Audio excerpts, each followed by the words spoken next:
Put me in, Coach. What's the word, YouTube? It's your boy, Coach TDOT. They subbed me out. But I'm back in the game, Coach. I'm back with some more heat for y'all, man. So check it out, chat. We finna get right into this video, man. Hold on. First thing first. Is this the infamous Brawl G at the Palace?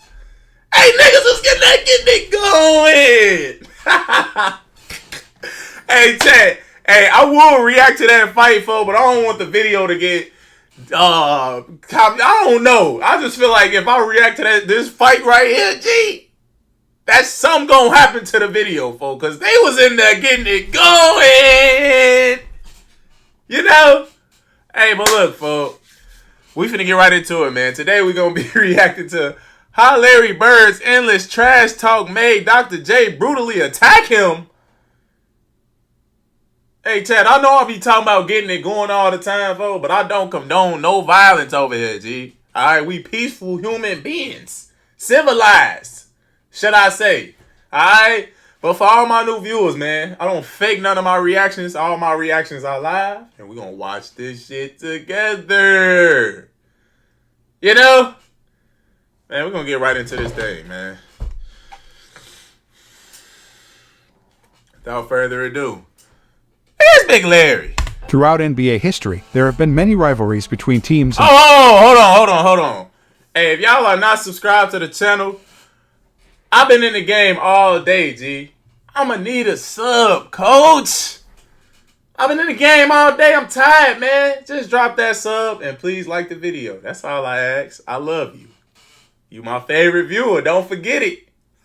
Players that sometimes resulted in high tension and bad blood moments. One of the most memorable moments like that happened back in 1984 when Julius Erving and Larry Bird started one of the biggest fights ever. The Celtics and Sixers are known for their rivalry to this day, but in the 80s it was even more intense, as the two franchises were always battling for the top Eastern Conference.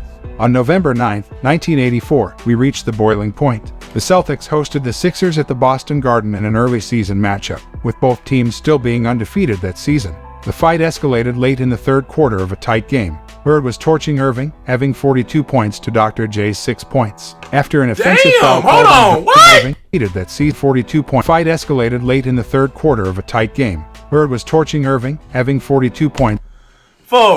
Larry had 42 in the third, G, and Dr. J only had 6. Hey, Dr. J, folks, don't let me find out you was being weak, G.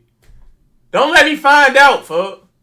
To Dr. J's 6 points. After an offensive foul called on Bird for throwing an elbow at Erving, things went off the rails as Erving started throwing punches at Bird, who was by Charles Barkley. Both benches stormed the court as chaos broke out. It looked more like a scene from the WWE rather than the NBA. When all things settled down. Hey, Chad, I told y'all I don't condone no violence, folks. You know, we don't never want to see somebody get brutally attacked like this, man. You feel me? But why he just get the stick in his ass? Hey, look. Punches at Bird. Hey, look, bro. They hold him in a chokehold and shit.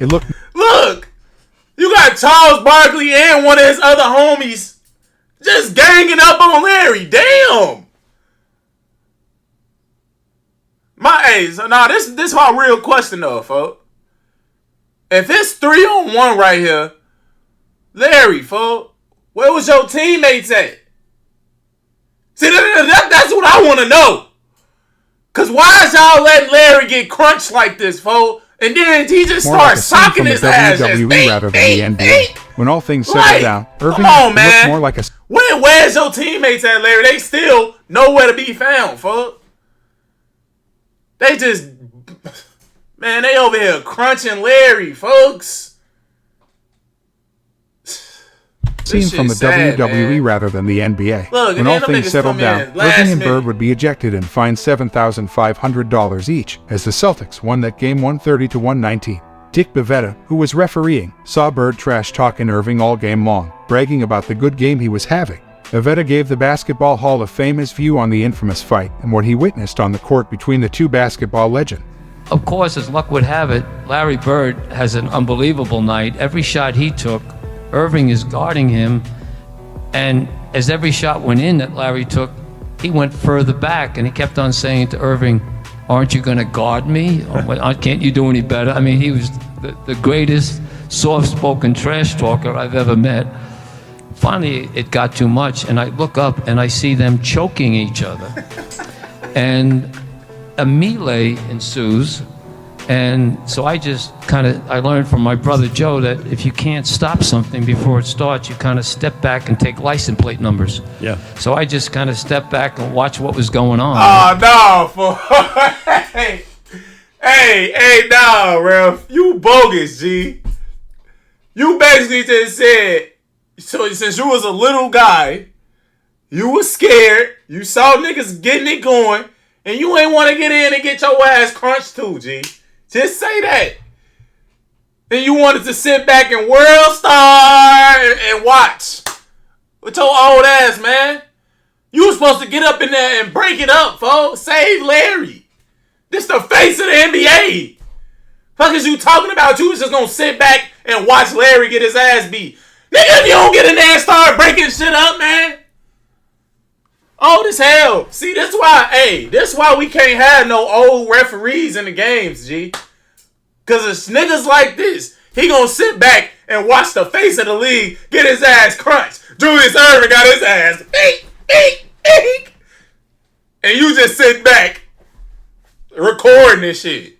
What is you talking about? Nigga, this Larry Bird.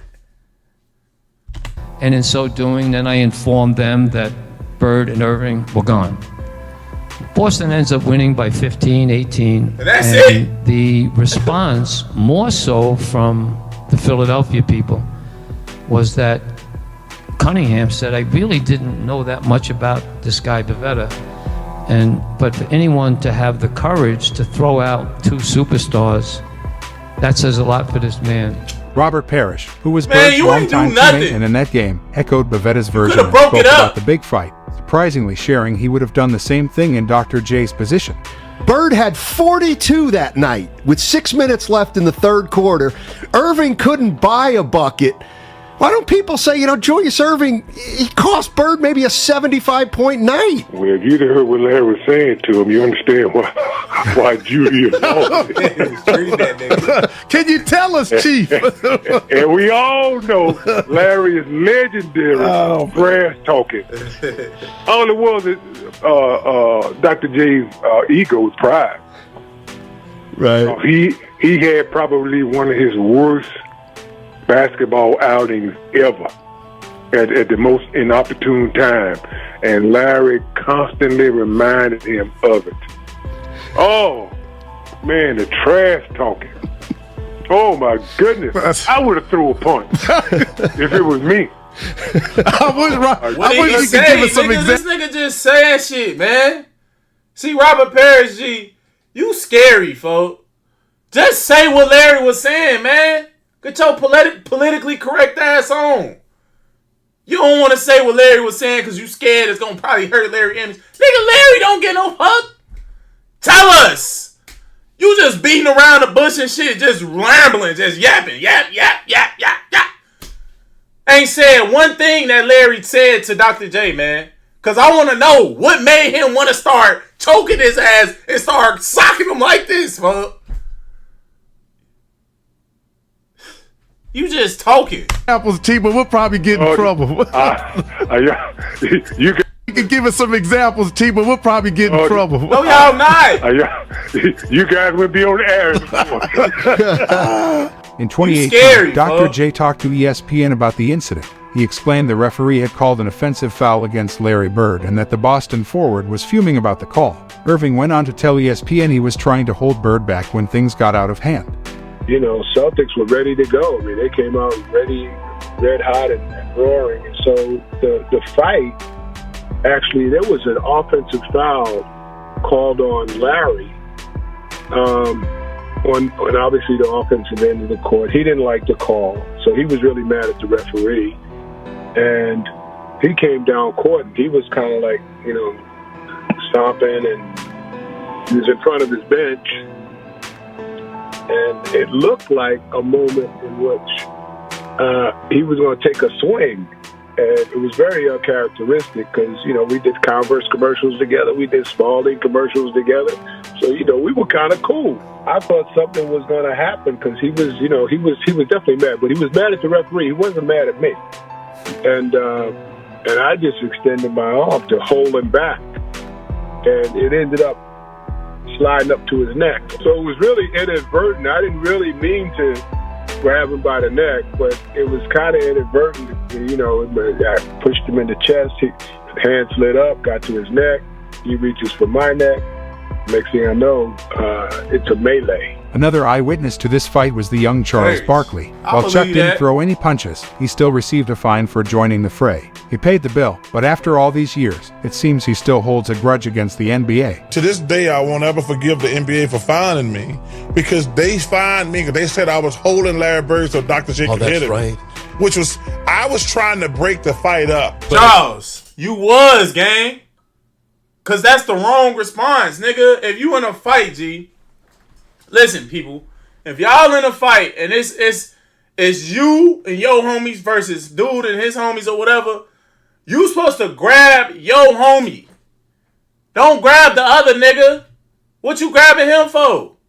Grab your homie so your homie can stop. They supposed to take care of their people. Make sure you feel me? Why is you grabbing Larry? You were supposed to go grab Dr. J. And then if Larry would have kept on pursuing, then that's when you turn around and suck his ass. So this right here is just what you saying, just a bunch of BS, G. BS. Talking about, I was trying to break it up, right. Man, grab your teammate then, dude. What you grabbing Larry for? That's number one. I won't ever forgive the NBA for fining me because they fined me because they said I was holding Larry Bird so Dr. J could hit him. Right. Which was, I was trying to break the fight up. They don't care about that. You look like you was helping. And you're holding him. I'm trying to. I thought somebody had Doc. I didn't know Doc was punching Bird when I was holding him. Curiously, so you was just holding the nigga and ain't know what was going on, man. See, Charles, you sound like one of them little kids that just you got in a fight on the playground. And now the principal bring you in his office, and now you just act like you don't know what happened, why the fight started or nothing. But you was one of the main niggas in the fight, Charles. So that means you was just grabbing, just not aware of your surroundings, just grabbing niggas. And then you choking Larry while Dr. J choking him, and Dr. J sucking his ass. Talking about you thought somebody had Dr. J. You can clearly see it ain't no other white jerseys around. Your man's just sucking him and you holding him by the neck. The fuck is we talking about, man? Charles, I'm getting sick of you in these damn interviews, G. You do a lot of capping, folks. Trying to make it seem like you was innocent. You was grabbing Larry by the neck, folks. This the face of the league right here, man. Fuck is you doing? That's why they find you. Who is known to be a savage trash talker, did not consider what he said to Dr. J a trash talk. In his autobiography, Bird claimed he never talked junk to Irving, only because he had too much respect for the Sixers legend. Tell us in the comments, what is your favorite NBA fight? If you enjoyed this video, hit the like button, share, and subscribe. Hey, hold on. Folks probably got hella videos. And we gonna subscribe to folks, G. Hey, he talking about what's your favorite NBA fight? I told y'all what mine was, G. My favorite NBA fights, I ain't gonna lie. It's definitely the Malice in the Palace, folks. That gotta be number one, because they was in there getting it going, G. They all in the stands, punching fans, all type of, man. Fans punching players, like, that shit was crazy. And I remember watching that live, G. I remember I was in the room playing the game with my brother and my cousin. My pops come in the room like, hey, watch this. This was like right before. This was like right after Ron Artest. I think they just threw the cup on him, G. And it was just getting out of hand. And I remember going in the room, fo, and they out there, they just getting it going, bro. Like niggas in the stands, all type of shit. Fans coming down to the floor, getting creased. Like, gee, that was the craziest fight. And I saw it live, bro. I literally remember that shit like it was yesterday, fo. But that fight was definitely number one. And then I would say it was Melo versus somebody, G. It wasn't Nate Robinson. It was Melo and somebody, G. All I remember is like they was getting it going. They was like fake getting it going, and then Melo came through and like socked the nigga, G. And you heard the punch. Like Melo socked him and then started bagging back. Y'all probably know what fight it was. So y'all let me know who the fight was. It was a random player and Carmelo Anthony, G. But Melo, like, they was fighting and shit. And then I think the dude was like punching Melo teammate or something. And Melo came and snuck his ass and beat, socked him. And like started bagging up. And dude started coming towards Melo. And Melo was running, trying to get up out of there. Which you should do. Like, cause kids, if y'all ever get in a street fight, G, don't ever stay around. Alright? Cause you don't know what the niggas that you fighting against got on them.